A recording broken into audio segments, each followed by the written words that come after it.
Salam alaikum. Donc je vais démarrer donc, le troisième cours concernant donc, les fondations. Aujourd'hui donc je vais faire le calcul carrément du ferraillage après avoir donc appris à dimensionner la fondation en termes de A, B et la hauteur. Aujourd'hui donc je vais continuer donc sur la détermination du ferraillage. Donc si je reviens à la méthode des bielles, si je vois donc ma fondation, donc nous avons une fondation.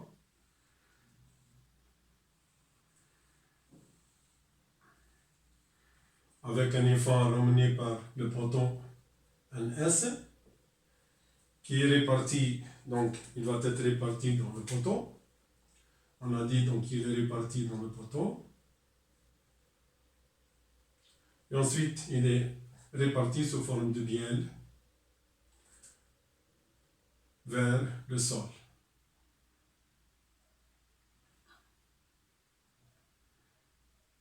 Donc, dans cette méthode, donc cette méthodologie de travail, en général, donc, on ne considère pas qu'on a des flexions, puisque nous avons des bielles. Donc, généralement, ça travaille sous forme donc, d'un treillis. On peut la modéliser sous forme de treillis, avec un effort qui est défini par la bielle. C'est la bielle. C'est la somme de toutes les bielles. C'est la somme de toutes les bielles, plus l'effort ramené par le poteau. Donc l'effort ramené par le poteau. L'effort ramené par le poteau. Et en finalité, donc ce qui équilibre la bielle. Donc j'ai ici donc deux systèmes.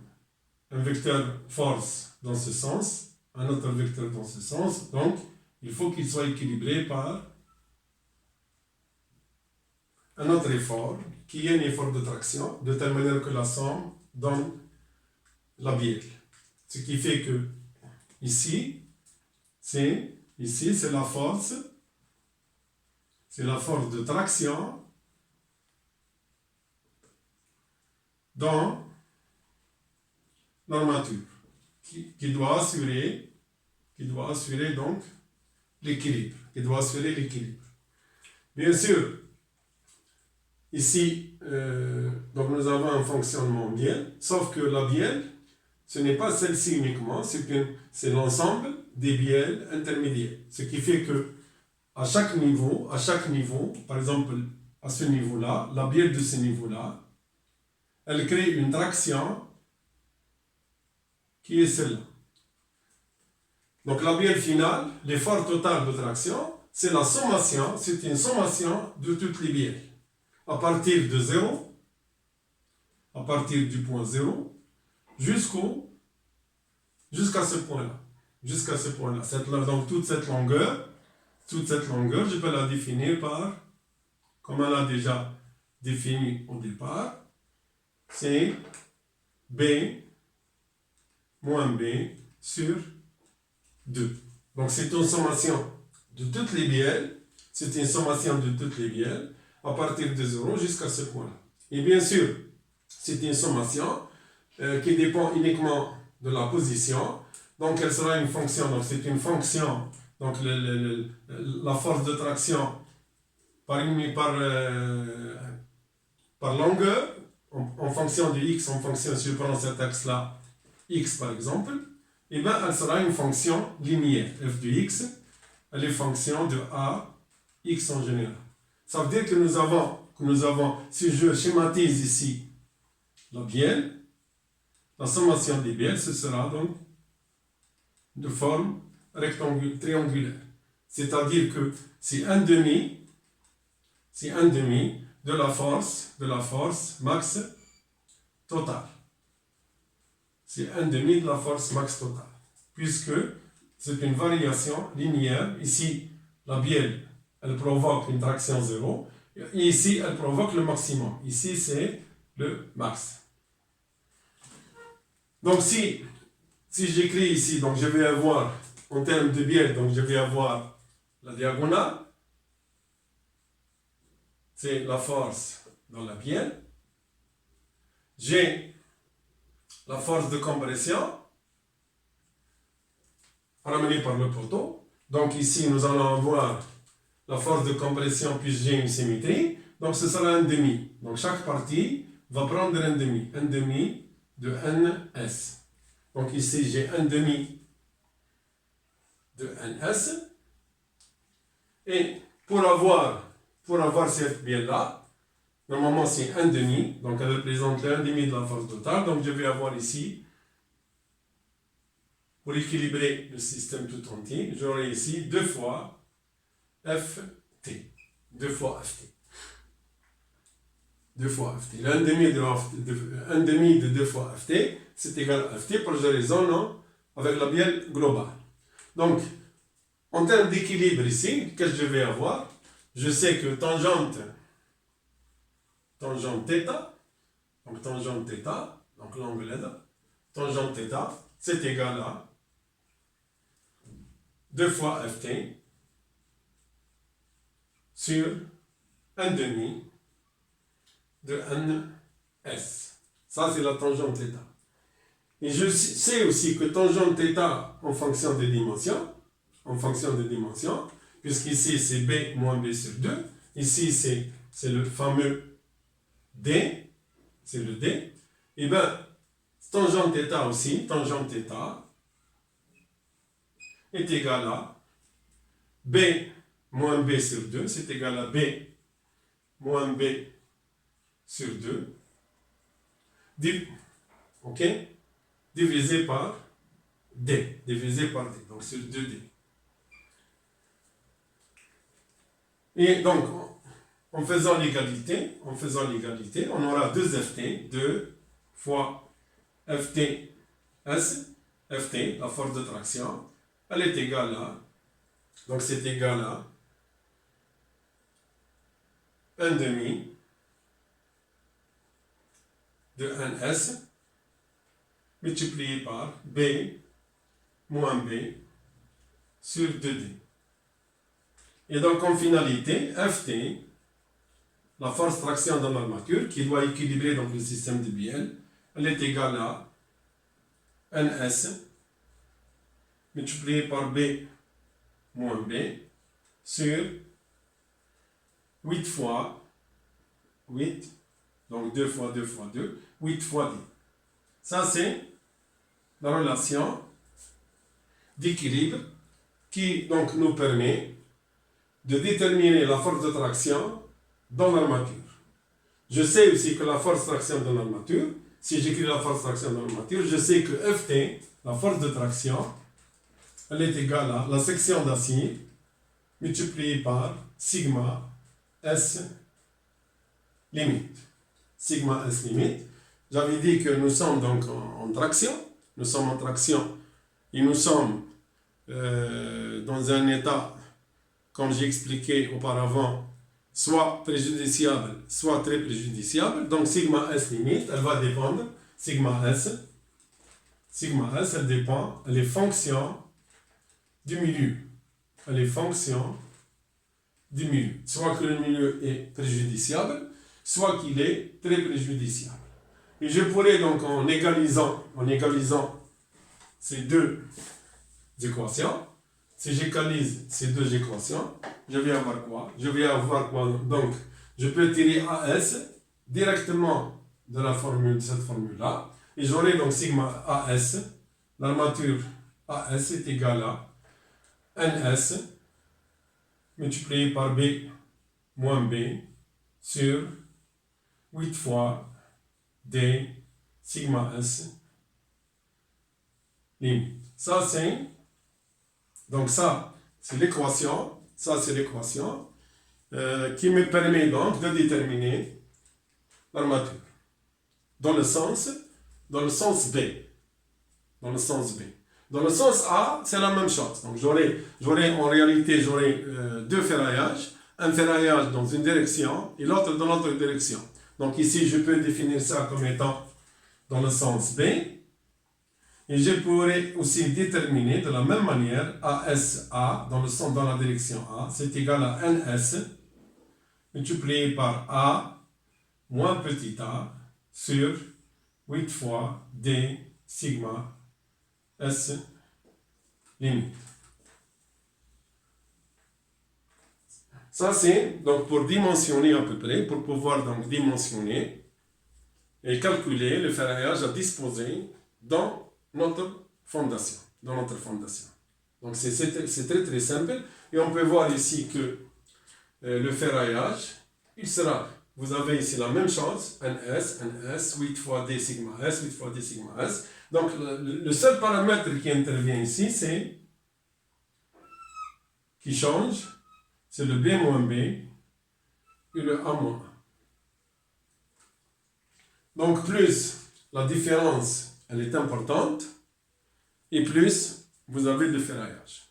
D'accord? Donc plus elle est importante, et plus vous avez le ferraillage sera important. Donc c'est pour cela que j'ai dit le choix de A et B, généralement il est fonction de justement cet effort-là, cette fonction-là, le B moins B ou bien le A moins A. Donc ici je peux donc déterminer le ferraillage, et c'est très très simple ici, il n'y a pas beaucoup de complications.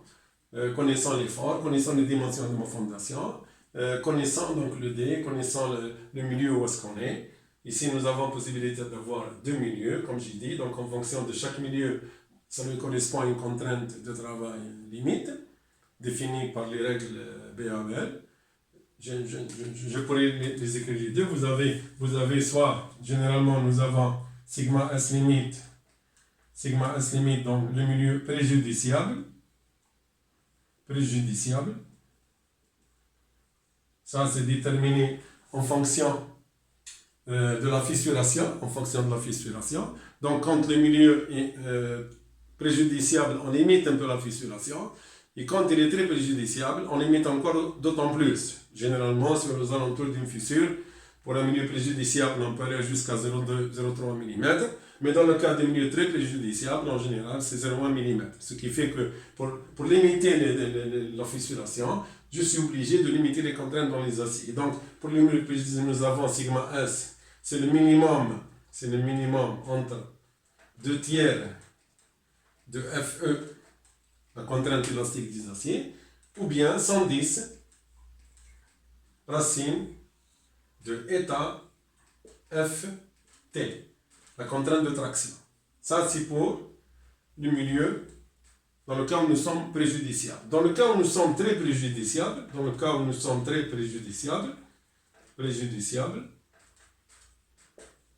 en général, sigma S limite, donc elle est plus pénalisée, est égal, c'est le minimum entre 1,5 de FE, la contrainte élastique des aciers, ou bien 90 racine de eta FT, la même chose. Ok. Donc ici, c'est de l'expérience, c'est un calcul plus de l'expérimentation pour pouvoir donc limiter la contrainte des aciers pour ne pas dépasser des fissures qui sont plus ou moins concordantes avec le milieu. Et généralement, eta est prix égal à 1, c'est un coefficient d'adhérence. Il est prix égal à 1,6 dans le cas des aciers haute adhérence, HA. Et c'est toujours le cas en général parce qu'on n'utilise pas des aciers en lice dans tout ce qui est donc structure. En général, c'est des aciers haute adhérence avec des capacités améliorées. Par exemple, FE, généralement, ce qu'on utilise en Algérie, c'est le FE 400, c'est-à-dire de résistance FE égale à 400 MPa. De résistance FE égale à 400 MPa. Ça, en général, c'est pour la détermination du ferraillage, pour déterminer donc le ferraillage.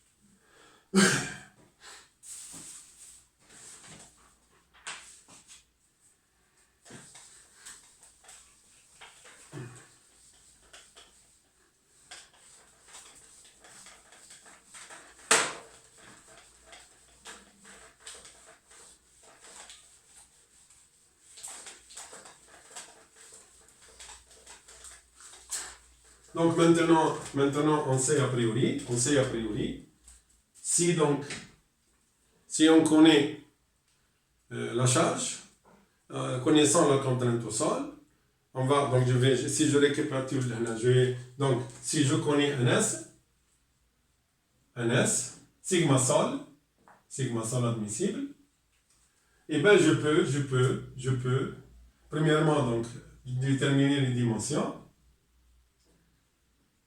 en plan A et B. Je peux aussi déterminer le H. Je préfère toujours rester dans la limite de la condition d'Hibert. Comme ça, je vais assurer, comme j'ai dit, l'uniformité des contraintes sur la fondation, plus l'élimination de l'effet de poinçonnement. C'est très très important, donc je peux travailler toujours avec ça. Et à partir de ça, donc, connaissant tout ça, je peux donc déterminer AS dans la direction A et AS dans la direction B. AS dans la direction B. Donc on peut déterminer les armatures. Ensuite, on va les disposer. Ça, c'est le principe. Je vais essayer de faire quelques remarques. En général, une fondation.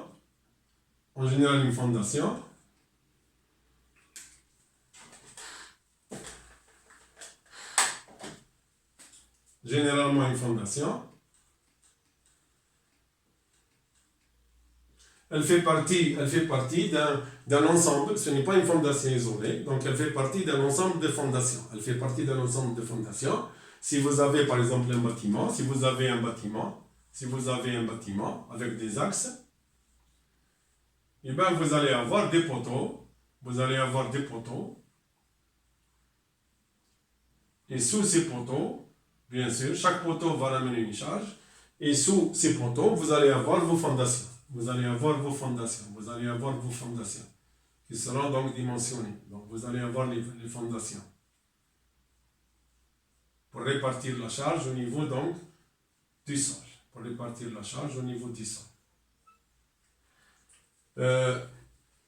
Pour ce qui est de mes fondations, en général, le système de fondation doit être toujours relié pour qu'il constitue plus ou moins une assise rigide. Généralement, vous avez des longrines. Dans les deux directions, vous avez des longrines. Donc, vous avez des longrines à l'intérieur. OK? Vous allez aussi avoir du remblai. Donc, on va remblayer aussi l'intérieur. Remblayer. Et vous avez ensuite la dalle. Donc, généralement, on essaiera toujours d'avoir des fondations, un ensemble de fondations, pas une seule, un ensemble de fondations qui soient rigides. De manière à ce que, lorsque l'effort est ramené par le poteau, donc si j'ai la longrine, j'ai la dalle, ensuite j'ai le poteau, donc le premier poteau. Pour le poteau, en général, le poteau est encastré à la base, et c'est sûr qu'il y a des moments, qui sont ramenés par le poteau, en plus de l'effort normal. Vous avez en général un moment. Dans le cas où le système de fondation il est considéré comme rigide, l'ensemble est considéré comme rigide, eh bien, on peut négliger le moment. Et travailler uniquement avec l'effort normal. Donc, dans le cas où la fondation soit rigide, ça, je peux dimensionner ma fondation uniquement sous l'effet de l'effort NS. Et c'est pour cela qu'en général, je me suis attardé sur la fondation avec un effort normal, sans tenir compte des moments, parce que je considère que dans un bâtiment, c'est-à-dire que l'ensemble de la fondation, c'est un ensemble rigide, où les moments qui seront transmis à la fondation, c'est des moments qui sont plus ou moins très réduits, ce qui nous permet d'analyser notre fondation uniquement sous l'effort de compression, déterminé, ramené par le poteau. Donc, l'application de toute cette théorie et toute cette méthodologie concernant la méthode d'Hibert, donc elle peut être appliquée dans le cas des bâtiments avec un ensemble de semaines rigides et en le calculant uniquement sous l'effet de l'effort normal. Bien sûr, je vais essayer aussi d'attirer l'attention sur quelques points. Si vous avez, par exemple, si nous avons des fondations qui sont mitoyennes, imaginez que vous avez un autre bâtiment à côté. Donc, imaginez que vous avez un autre bâtiment ici, un autre bâtiment ici.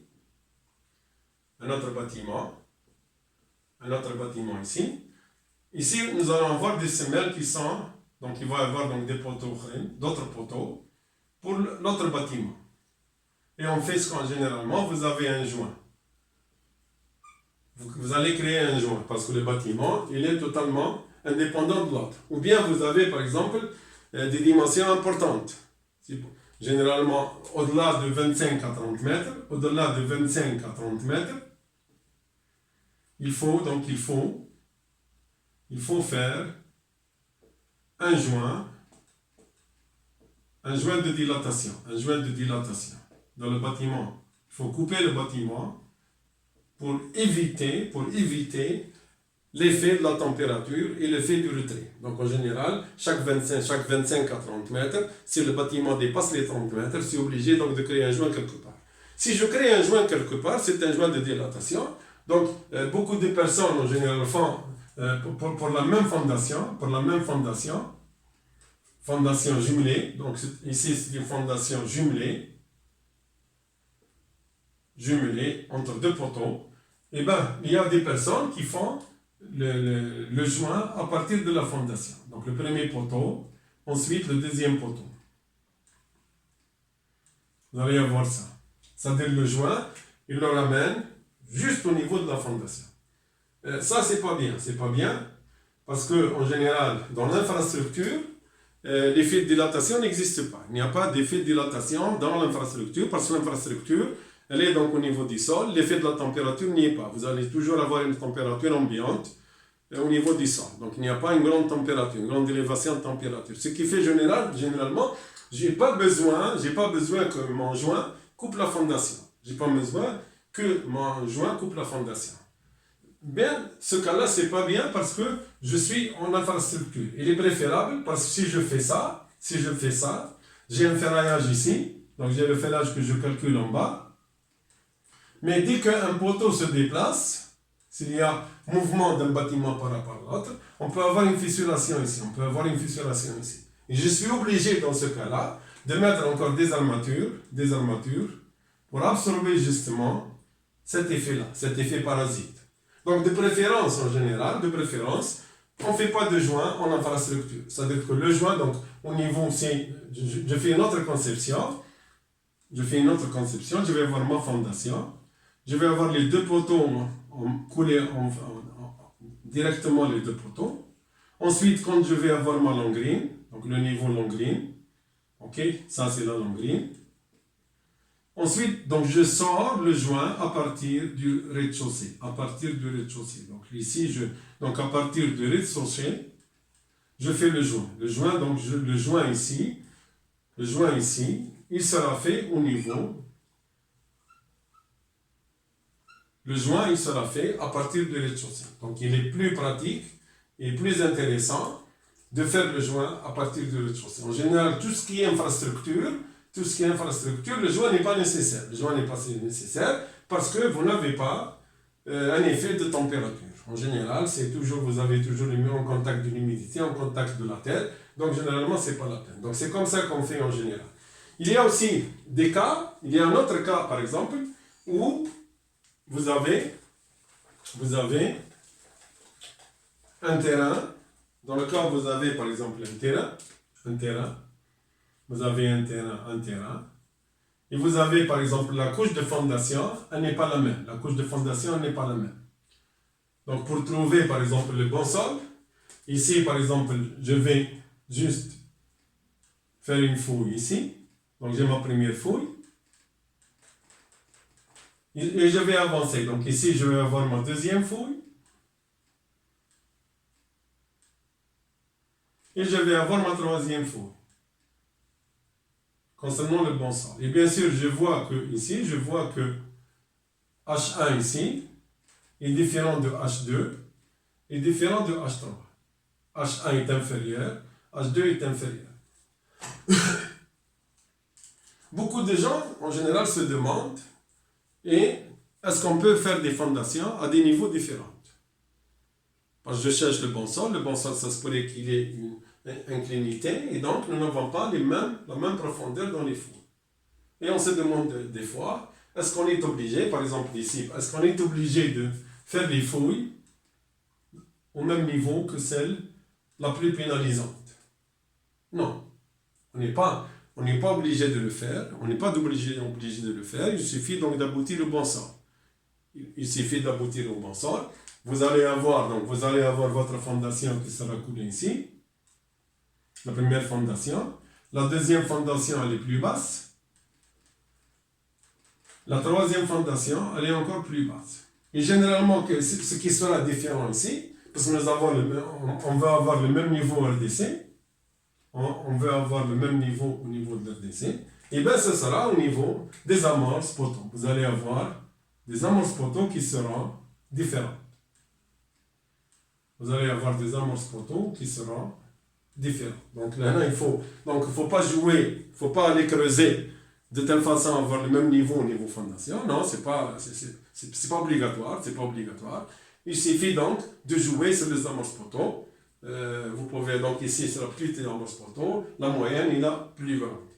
La seule condition qu'il reste à vérifier, des fois vous avez des terrains qui sont en forte pente, la seule condition, c'est ici, c'est entre ce point et ce point, entre ce point et ce point. Voilà. Vous avez ici généralement, on peut aller, généralement ce qui est toléré en termes de fondation, c'est la fameuse formule des 2 tiers.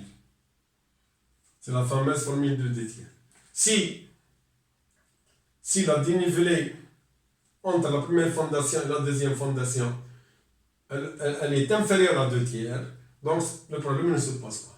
Je n'ai aucun problème. Si ça dépasse, c'est-à-dire dans le cas où vous avez des formes, vous avez des pentes fortes, vous avez des pentes fortes, là, on est obligé, là, vous avez une deuxième fondation, et bien ici, oui, ici, il ne faut pas que ça dépasse les 2 tiers. Sinon, donc on doit faire autre chose. Là, on doit descendre cette fondation-là pour toujours rester dans les 2 tiers. Donc en général, ça, c'est quelques anomalies au niveau de la conception et quelques réflexions donc, concernant la mise en place donc, des fondations. Dans le cas où vous avez donc des fondations qui ne sont pas donc, à la même hauteur de fouille, ou bien dans un terrain où vous avez donc qui est fortement accidenté. Un dernier point aussi concernant ça, c'est lorsque vous avez par exemple des semelles, des fois vous avez un terrain qui est construit, un autre terrain qui est construit, et vous allez construire votre nouveau bâtiment, il est ici. Donc il va être inséré entre les 2 bâtiments. Donc ça c'est le bâtiment qui sera inséré. Dans ce cas-là, vous allez avoir donc des poteaux à l'extrémité.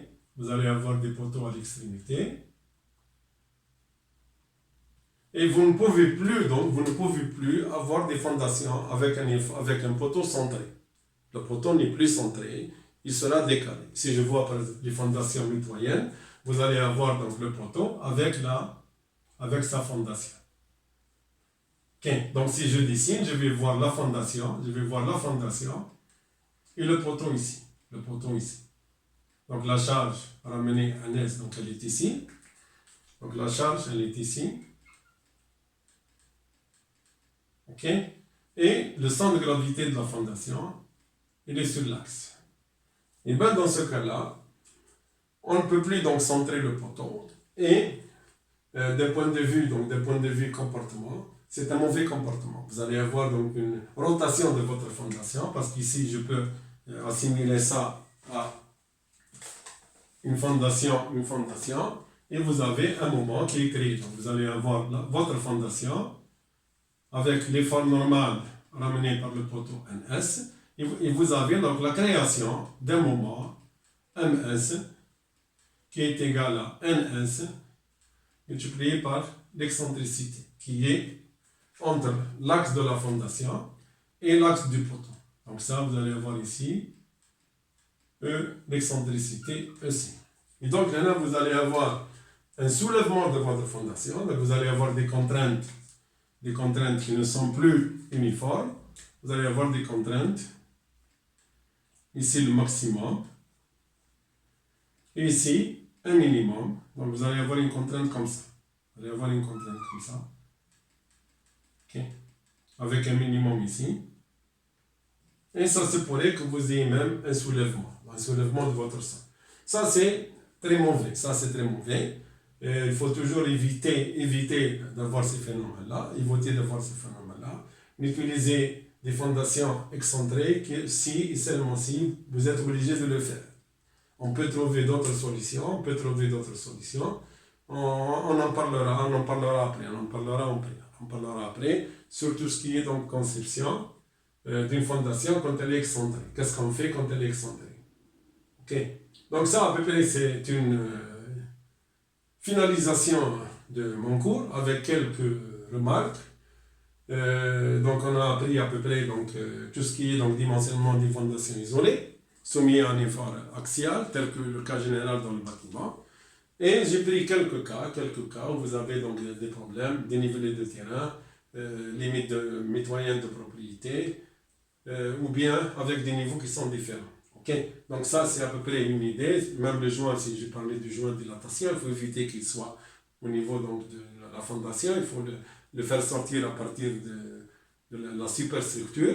Comme ça, on évite donc les problèmes au niveau de la fondation. Ça, à peu près, c'est tout ce qui est attrait à la fondation sous un seul poteau. J'ai donc déterminé aussi comment on va déterminer les armatures. Donc ici, je termine donc le cours sur tout ce qui est fondation, dès le début jusqu'à la fin, pour une fondation donc avec une charge centrée. La prochaine fois, je vais faire un exemple. Carrément de calcul. Comment on calcule, comment on approche, comment on dispose de ferrage et tout ça.